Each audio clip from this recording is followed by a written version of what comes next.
19 सितंबर 2023 में जब एमपीज नए पार्लियामेंट बिल्डिंग में गए तो इनके हाथ में कॉन्स्टिट्यूशन की कॉपी दी गई। ये कॉपीज देखकर सभी एमपीज हैरान रह गए कि इन कॉपीज में प्रीएम्बल से सेक्युलर एंड सोशलिस्ट शब्द गायब थे।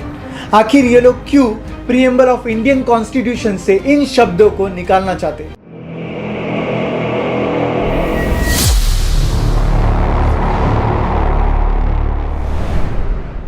इस कंट्रोवर्सी को समझने के पहले ये समझ लेते हैं दोस्तों कि ये जो दो शब्द है सोशल एंड सेक्युलर, इनका मीनिंग क्या है और इनका महत्व क्या है। In the preamble the term socialist signifies government's commitment to social and economic equality. इसका मतलब है कि किसी भी कास्ट, कलर, सेक्स, रिलीजन या लैंग्वेज के बेसिस पर भेदभाव नहीं होना चाहिए और इकोनॉमिक इक्वालिटी के लिए वेल्थ और रिसोर्सेज का फेयर डिस्ट्रीब्यूशन होना चाहिए। प्रीएम्बल में जो दूसरा शब्द है सेक्युलर, इसका मतलब है कि स्टेट और रिलीजन अलग है। इसी का मतलब है दोस्तों इंडिया में कोई ऑफिशियल रिलीजन नहीं है। दैट मीन्स हर सिटीजन को अपने पसंदीदा रिलीजन को प्रैक्टिस करने का राइट है। इन दो शब्दों को प्रीएम्बल से हटवाने के पीछे बीजेपी की क्या सोच होगी, इसका मोटा मोटी अंदाजा तो हम लगा ही सकते हैं। इन दो शब्दों को प्रीएम्बल से हटवाने के लिए पहली बार 2021 में एडवोकेट अश्विनी उपाध्याय ने पीआईएल माने के पब्लिक इंटरेस्ट लिटिगेशन फाइल किया था। इन्होंने सुप्रीम कोर्ट को यह कहा था कि ओरिजिनल कॉन्स्टिट्यूशन जो अपनाया गया था 1950 में, उसमें ये दो शब्द थे ही नहीं। इसको कुछ बीजेपी लीडर्स ने भी सपोर्ट किया, जैसे कि सुब्रमण्यम स्वामी, क्योंकि इनका मानना है कि ये कॉन्स्टिट्यूशन के ओरिजिनल वर्जन की तरफ एक जरूरी कदम है। तो ये थी कंट्रोवर्सी।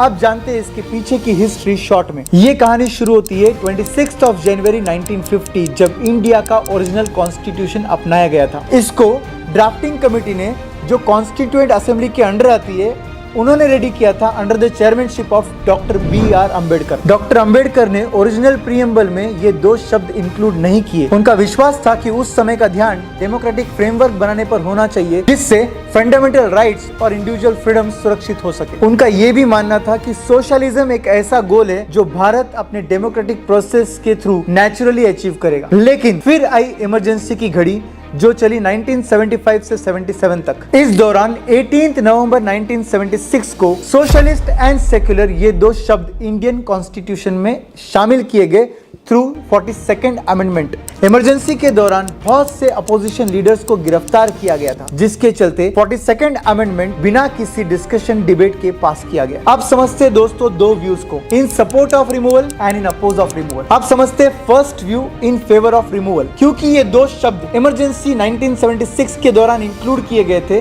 तो अब इन्हें रिमूव कर हम कॉन्स्टिट्यूशन के ओरिजिनल वर्जन पर चले जाएंगे। इसके अलावा इन दो शब्दों को हटवाने से गवर्नमेंट का कंट्रोल डाइल्यूट माने के कम होगा और फ्री मार्केट पॉलिसीज और एंटरप्रेन्योरशिप को बढ़ावा मिलेगा और इस तरीके से गवर्नमेंट प्रोग्रेस की तरफ ध्यान दे सकता है और ट्रेड कॉमर्स अपने आप प्रैक्टिकल अप्रोच से बढ़ सकता है। सेकेंड व्यू, रिमूवल का अपोजिशन। जो अपोजिशन कर रहे हैं उनका यह मानना है कि ये दो शब्द सोशल जस्टिस और रिलीजियस न्यूट्रलिटी को दर्शाते हैं। इन्हें हटाना सोसाइटी में इंक्लूसिविटी को खत्म कर सकता है और सोसाइटी में डिविजन्स क्रिएट कर सकता है। सेक्युलर शब्द माइनॉरिटी की राइट्स की सुरक्षा करता है और इसको हटाना उनके लिए खतरनाक हो सकता है। इसके अलावा इन शब्दों को हटवाने से लॉज और जजमेंट्स पर इंपैक्ट होगा और सोशल जस्टिस कमजोर होगा। सुप्रीम कोर्ट ने इस मांग को लेकर चिंता व्यक्त की है और उन्होंने ये बोला है कि सेक्युलरिज्म अपने संविधान का एक मूल हिस्सा है और इसे बदला नहीं जा सकता। रिमूवल की मांग करने वाले लोग ये मानते हैं कि ये दो शब्द हमने फ्रेंच मॉडल से अडेप्ट किए, बट कोर्ट का ये मानना है कि भारत के लिए ये दो शब्द यूनिक वे में इवॉल्व करके ऐड किए हुए और इसके बावजूद भी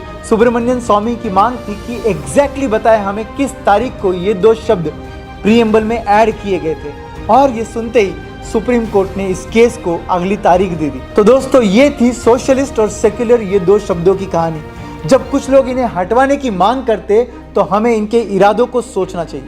क्या ये सिर्फ इंडियन कॉन्स्टिट्यूशन के ओरिजिनल वर्जन पे जाने का एक मांग है या इसके पीछे भी कोई पॉलिटिकल एजेंडा है? आप कौन से पक्ष के सपोर्ट में हैं? कमेंट सेक्शन में आपके विचार जरूर लिखिए। ये वीडियो को शेयर करना ना भूलिए।